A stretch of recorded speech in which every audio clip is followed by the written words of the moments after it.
시편 42편은 사슴 시편 또는 남은 자들의 시편이라는 별명이 존재합니다. 이 시편의 부제를 보면은 고라 자손의 마스길 이렇게 적혀 있는데, 이 시편의 저자에 해당되는 고라 자손은 성전에서 예배를 돕는 레위 가문 중에 하나입니다. 그런데 남유다가 바벨론에 멸망을 당하면서 그들 모두가 몽땅 이 바벨론의 포로로 사로잡혀가는 일이 생겼지요. 나라는 망했고 그들이 몸담고 일하던 성전은 무너졌습니다. 그리고 제사도 중단되었습니다. 언제 다시 회복될지도 모르는 암담하고 비참한 현실 가운데서 그들은 바벨론 이방 땅에서 성전이 있던 예루살렘을 바라보면서 예배드리지 못하는 슬픔과 나라 잃은 절망을 담아 이 시편 42편을 노래하고 있습니다. 이러한 시인들의 상황과 완전히 일치하는 건 아니지만 현재 우리들의 모습하고도 일맥통하는 면이 있는 것 같습니다. 물론 나라가 망한 것도 아니고 교회 문을 닫은 것도 아니지만 우리도 지금 한데 모여서 찬양하고 기도할 수 있는 상황은 아니지 않습니까? 비록 외부의 핍박이나 강압은 아닐지라도 이 코로나라는 이 질병으로 인해 모일 수 없고 각자 처소에서 예배드릴 수밖에 없는 이런 상황이 시편 42편의 간절함과 사모함을 조금이나마 이해하고 공감하도록 합니다. 우리는 오늘 이 본문을 통하여 어떤 마음으로 하나님을 사모해야 하는지, 또 어떤 자세로 고난의 상황에 대처해야 하는지에 대해서 생각해 보는 시간을 가지려고 합니다. 먼저 1절을 함께 보시면 시인은 하나님이여 사슴이 시냇물을 찾기에 갈급한 같이 내 영혼이 주를 찾기에 갈급하니이다 이렇게 말하면서 자기의 영적인 갈급을 토로합니다. 우리가 복음성가로도 잘 알고 있는 이 목마른 사슴이라는 노래가 있죠. 목마른 사슴 시냇물을 찾아 헤매이듯이 이렇게 시작하는 노래 다들 알고 계시죠? 이 노래가 바로 이 시편 42편 1절을 모티프로 지은 노래입니다. 제가 처음 이 노래를 들었을 때 저는 이런 상상을 하면서 이 노래를 불렀답니다. 깊은 산속 예쁜 꽃사슴이 폴짝폴짝 뛰어놀다가 목이 말라서 옹달샘을 찾아 목을 축이고 가는 이런 낭만적인 그림을 떠올렸습니다. 근데 사실 이 시편의 배경이 되는 근동은 숲도 그렇게 많지 않거니와 사슴도 우리가 생각하는 꽃사슴이 아니라 영양과에 가까운 그런 동물이죠. 근데 이 영양과의 동물들은 물 없이는 살지 못한다고 합니다. 굉장히 그래서 물 냄새를 잘 맡는다고 해요. 물을 찾아 이렇게 이동을 하지요. 그래서 사막을 지나다니는 대상들, 흔히 이제 캐러반이라고 하는데 이 대상들이 이 사슴을 활용해서 물을 찾는다고 합니다. 대상들이 장사를 하러 떠날 때 꼭 낙타 뒤에는 이 사슴을 묶어가지고 데리고 다닙니다. 근데 이 사슴을 끌고 다니면서 물을 주지를 않아요. 최소한 살 수 있을 만큼만 음식과 물을 주고 쫄쫄쫄쫄 굶기면서 갈증을 나게 합니다. 근동은 건기 때에 이 오아시스가 말라버리는 경우가 많은데요. 그럴 때 이 대상인들이 이 묶어놓은 사슴을 풀어줍니다. 그러면 이 사슴이 물냄새를 맡고 미친 듯이 달리죠. 그러면 사람들은 그 뒤를 쫓아갑니다. 사슴은 물이 있는 곳에 가서 빙글빙글 돌지만 결국 그 물을 마시지를 못합니다. 왜냐하면 건기의 사막은 이 땅 표면에 물이 있는 것이 아니라 땅 아래로 스며들어서 지하수로 물이 존재하기 때문입니다. 힘이 기진하여 지금 죽어가는 이 사슴은 그 자리에서 지쳐 쓰러져 버리고 사람들이 도착해서 그 자리를 파보면 그 아래에 물을 얻을 수 있다고 합니다. 어떻습니까?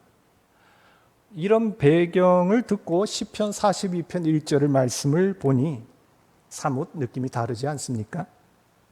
결코 낭만적이지도 않고 편안하게 그렇게 들을 수가 없지요.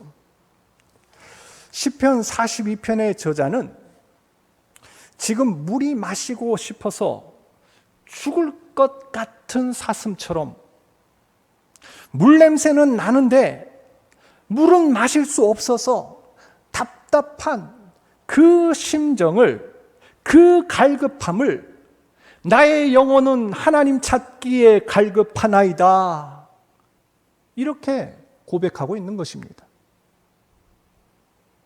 실로 이 시인은 하나님의 도우심과 은혜가 절실한 처지 가운데 있습니다.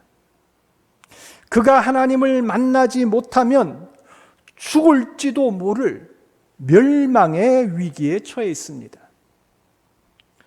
이 시인이 그렇게도 하나님을 간절히 찾았던 이유는 그에게 하나님만이 유일하고도 영원한 구원의 생수가 되시길 때문입니다.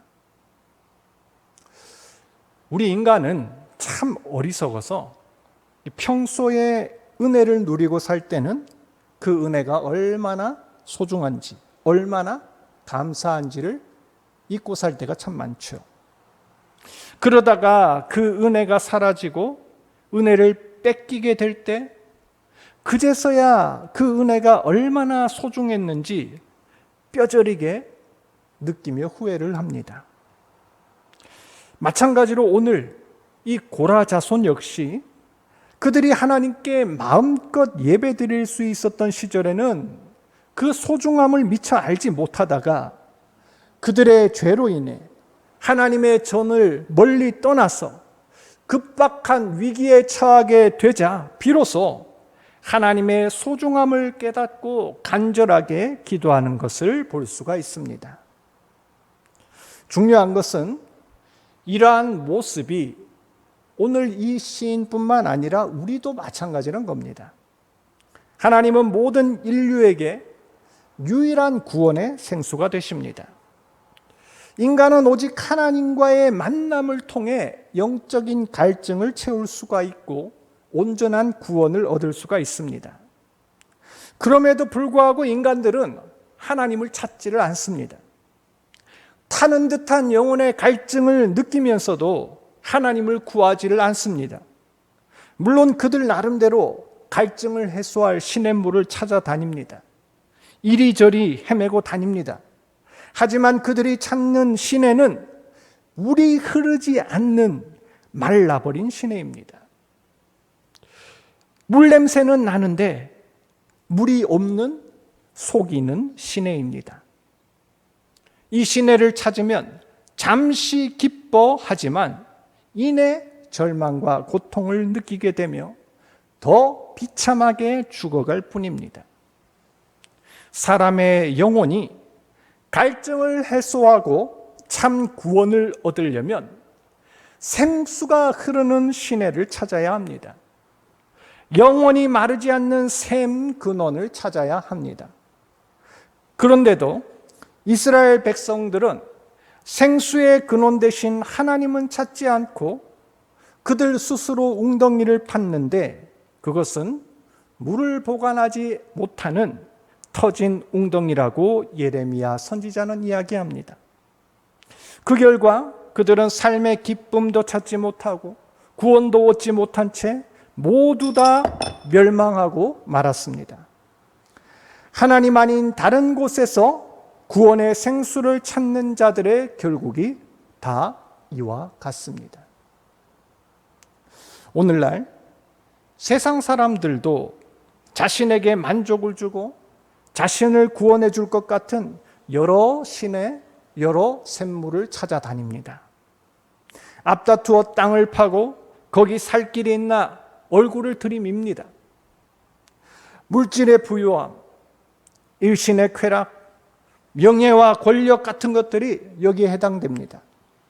어떤 사람들은 하나님 아닌 다른 우상들과 거짓 종교에 빠져 살기도 합니다. 하지만 그들은 더 목말라하고 더 피폐해져 갑니다.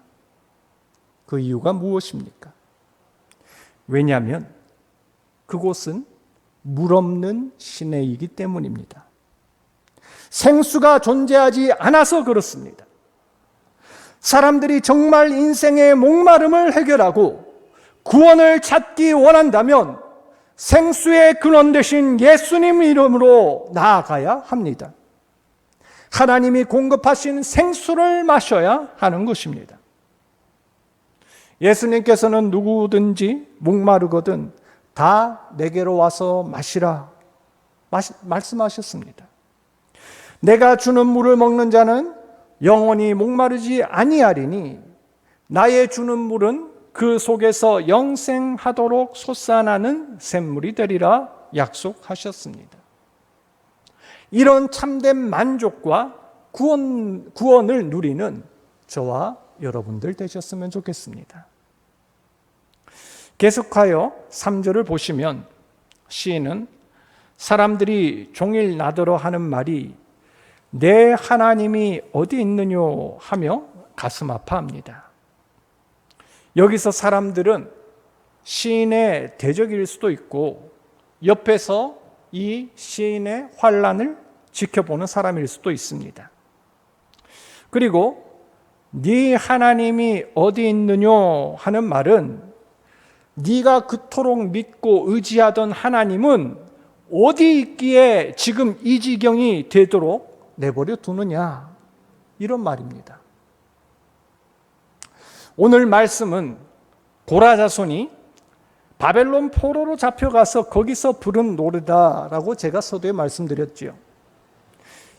이런 배경을 생각해 본다면 이것은 틀림없이 하나님을 섬기지 않는 바벨론 침략자들로부터 들었던 조롱일 것입니다.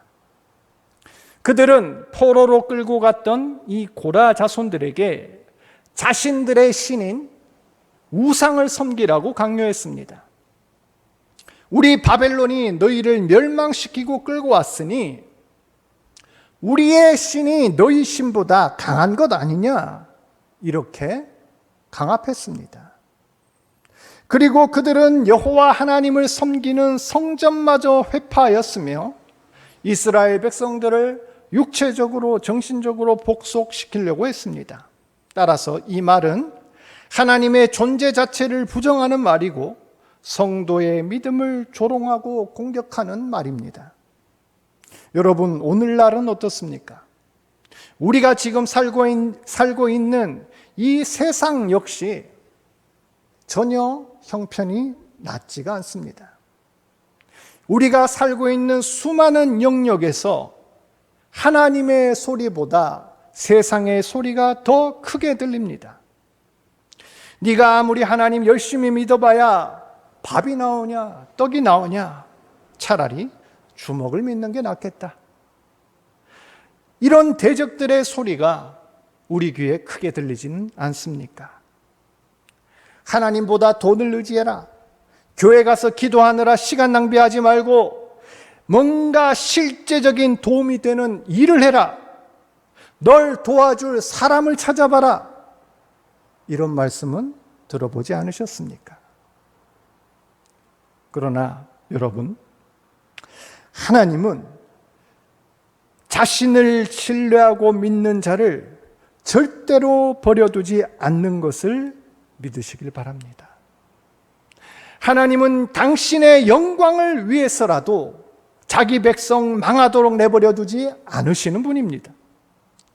하나님을 모르는 자, 하나님을 믿지 않는 자들이 하나님을 의지하는 우리의 모습을 볼 때는 한심하게 보이고 무능하게 보인다고 할지라도 우리는 살아계신 하나님의 능력을 믿는 사람들입니다. 하나님이 참된 만족과 구원이 되신다는 것을 알고 있는 사람들입니다. 그리하여 5절에서 내 영혼아 네가 어찌하여 낙심하며 어찌하여 내 속에서 불안해하는가? 너는 하나님께 소망을 두라. 그가 나타나 도우심으로 말미암아 내가 여전히 찬송하리로다 고백하고 있는 것입니다. 지금 그가 당한 고난과 사람들의 조롱을 하나님을 향한 절대적인 믿음으로 이겨내며 스스로를 격려하는 말입니다. 참으로 이 말씀은 오늘을 살아가는 우리 성도들에게 공감을 불러일으키며 신금을 울리는 그러한 고백입니다. 사랑하는 성도 여러분, 우리도 지금 이 땅을 살아갈 때 낙심하고 불안하고 사람들의 조롱 소리와 불신의 소리가 우리 귀에 들리지 않습니까? 하지만 우리는 하나님께 소망을 둠으로 이 모든 염려와 불안의 마음을 이길 것입니다. 또한 우리 하나님은 살아계신 하나님이시기에 이 모든 고난과 어려움을 이기게 하시며 분명히 도와주실 것을 믿습니다. 이러한 확실한 소망과 믿음을 가지고 승리하는 그러한 주의 성도님들 다 되시길 소망합니다.